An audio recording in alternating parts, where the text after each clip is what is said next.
আসসালামু আলাইকুম প্রিয় শিক্ষার্থী বন্ধুরা। আশা করি তোমরা সবাই মহান আল্লাহর অশেষ রহমতে ভালো আছো।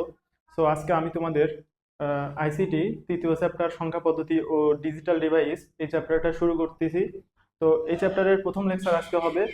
এই চ্যাপ্টারটি মোট 5টা লেকচারের মাধ্যমে আমি তোমাদের কভার করে দিব। তো লেকচারগুলো খুবই গুরুত্বপূর্ণ এবং অনেক অ্যানালাইসিস করে এই ক্লাসগুলো সাজানো হচ্ছে। তো দেখো, আমরা প্রথমে সংখ্যা পদ্ধতি নিয়ে আলোচনা করব। সংখ্যা পদ্ধতি মূলত আসলে কি?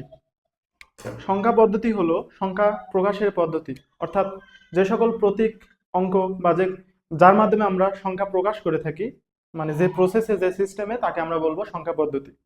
এখন সংখ্যা পদ্ধতি হচ্ছে দুই ধরনের: পজিশনাল সংখ্যা পদ্ধতি, নন পজিশনাল সংখ্যা পদ্ধতি। এখন পজিশনাল সংখ্যা পদ্ধতি কি? পজিশনাল সংখ্যা পদ্ধতি হচ্ছে যে সকল অঙ্ক, মানে যে সকল সংখ্যা পদ্ধতিতে তার অঙ্কগুলো অবস্থানের উপর নির্ভর করে, অবস্থানের উপর ডিপেন্ডেন্ট, তাদেরকে আমরা পজিশনাল সংখ্যা পদ্ধতি বলবো। যেমন ধরো, আমি এখানে একটা উদাহরণ টানতেছি। ধরো আমাদের মানে বহুল পরিচিত সংখ্যা পদ্ধতি, মানে ডেসিমেলে। ডেসিমেলে আমি যদি একটা সংখ্যা কল্পনা করি, ধরো 345।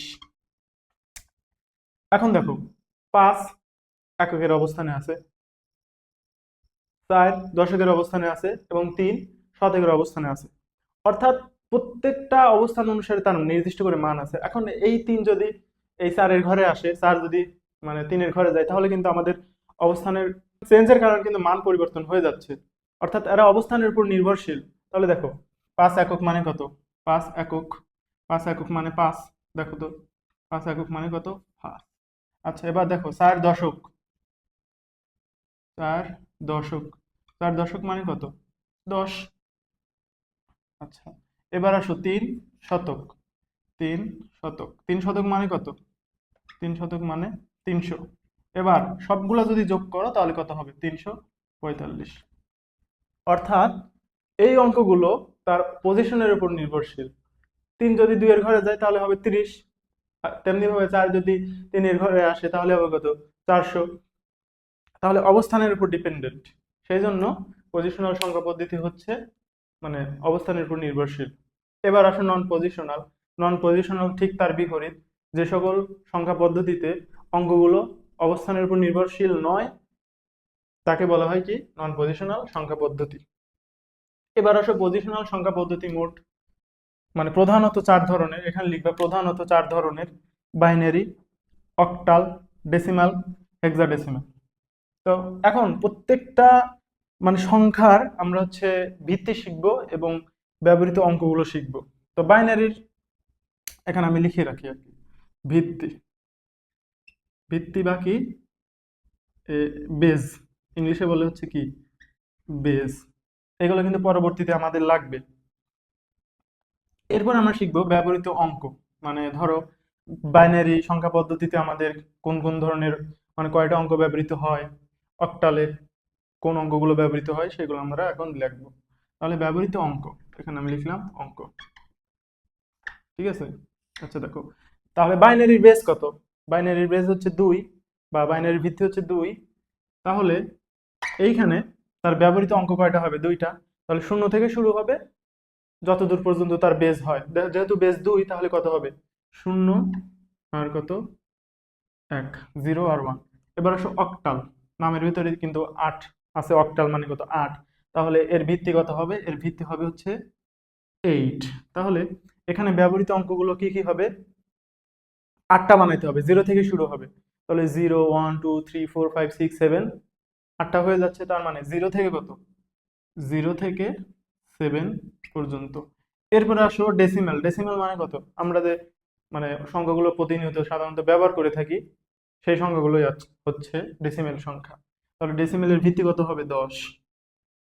তার মানে এই ডেসিমেল সংখ্যা পদ্ধতিতে ব্যবহৃত অঙ্ক মোট কয়টা? 10টা। তাহলে কত হবে? 0 থেকে 9 পর্যন্ত। তাহলে কত হবে? 0, 1, 2, 3, 4, 5, 6, 7, 8, 9। তারপর 10 না, কিন্তু 10 এ যাবে হচ্ছে হেক্সাডেসিমেল। দেখো, হেক্সা শব্দের অর্থ কত? সবাই জানে হেক্সা শব্দের অর্থ 6। এই যে ব্রাজিলের যে হেক্সা মিশন কমপ্লিট হইল, যদিও তারা মানে 5বারের পরে এবার 6বার বিশ্বকাপ থেকে মানে বিদায় নিছে, তার মানে তাদের হেক্সা সম্পন্ন হয়েছে আর কি। তো হেক্সা মানে 6। আর ডেসিমেল মানে 10। তো হেক্সাডেসিমাল সংখ্যা পদ্ধতিতে এর ভিত্তি হবে কত? 10, সরি 16, টোটাল হচ্ছে কত? 16। তাহলে এখানে তার ব্যবহৃত মোট অঙ্ক কয়টা হবে? 16টা। তাহলে 0 থেকে 9 পর্যন্ত, এরপরে কত হবে? এ, বি, সি, ডি, ই, এফ। তাহলে দেখো এ মানে তাহলে কত হবে? 11, বি কত? 12, সি কত? হুম, সরি, এ মানে 10, এ মানে 10, বি মানে কত? 11, সি মানে কত? 12, ডি কত? 13, এ, ই কত? 14, আর এফ কত? 15। আশা করি বুঝতে পারছো। সো এখন আসো নন পজিশনাল সংখ্যা পদ্ধতি। নন পজিশনাল সংখ্যা পদ্ধতির সংজ্ঞা তো বললামই, আবার বলি। যে সকল সংখ্যা পদ্ধতিতে তার ব্যবহৃত, এখানে তো অঙ্ক থাকবে না, মানে প্রতীকগুলো তার অবস্থানের উপর নির্ভরশীল নয়, তাকে বলবো আমরা নন পজিশনাল সংখ্যা পদ্ধতি। যেমন আমি যদি উদাহরণ দিই তোমাদের, আমি যদি উদাহরণ দিই, উদাহরণ আসলে কি কি হতে পারে? উদাহরণ হতে পারে রোমান সংখ্যা, রোমান সংখ্যা, তারপরে প্রাচীন, প্রাচীন মিশরীয়, মিশরীয় সংখ্যা পদ্ধতি, সংখ্যা পদ্ধতি, তারপরে হতে পারে ট্যালি চিহ্ন, ট্যালি চিহ্ন, এইগুলো আর কি। মানে তুমি একটা একটা জিনিস কল্পনা করো যে, মানে তোমাদের আমি বুঝাই দিচ্ছি, দেখো রোমান সংখ্যা কিভাবে নন পজিশনাল সংখ্যা পদ্ধতি হতে পারে। তো রোমান সংখ্যার আমি একটা সংখ্যা নিলাম, ধরো এক্স। এটার মান কত আমরা জানি? এটার মান হচ্ছে আমরা সবাই জানি 9 হতে পারে। আচ্ছা 9, এর মান হচ্ছে 9। এখন এই আই এক্স তুমি যেখানে তুমি ব্যবহার করো না কেন, এর মান 9ই থাকবে। আবার ধরো ট্যালি চিহ্ন, ট্যালি চিহ্নের আমরা এর মান কত জানি? এর মানও 5 জানি। তো এই চিহ্নটা যেখানেই থাকবে এর মান কিন্তু আমরা মানে দশমিকে 5ই আমরা নির্ধারণ করে থাকি। তো এগুলো যেখানেই থাকুক তার অবস্থান মানে অবস্থান অনুসারে মান একই থাকে, একই রকম থাকে। অর্থাৎ এর অবস্থান চেঞ্জ হইলেও মান কোনো পরিবর্তন হয় না। আর পজিশনাল সংখ্যা পদ্ধতিতে তার অবস্থান চেঞ্জ হলে তার মান পরিবর্তন হয়ে যায়। তো আজকের ক্লাসটা এতটুকুই, মানে লেকচার 1 এতটুকুই। এরপরে আমরা সংখ্যা পদ্ধতির যতগুলো রূপান্তর আছে মোট একটা ভিডিওতে দিব। আর এর পরবর্তী ক্লাস আসবে 2 এর পরিপূরকের উপর। এরপরে 2টা ক্লাস থাকবে হচ্ছে ডিজিটাল ডিভাইস, মানে যে লজিক গেট আছে। এরপরে একটা ভিডিও থাকবে তোমার ওই যে হাফ অ্যাডার ফুল অ্যাডার সংক্রান্ত। তো তোমরা সবাই আমার এই ক্লাসগুলো দেখবা, কারণ এই ক্লাসগুলো করার পরে তোমার আশা করি আর কোথাও প্রাইভেট পড়তে হবে না। তো বিদায় নিচ্ছি, ততক্ষণ সবাই ভালো থাকো, সুস্থ থাকো। আসসালামু আলাইকুম।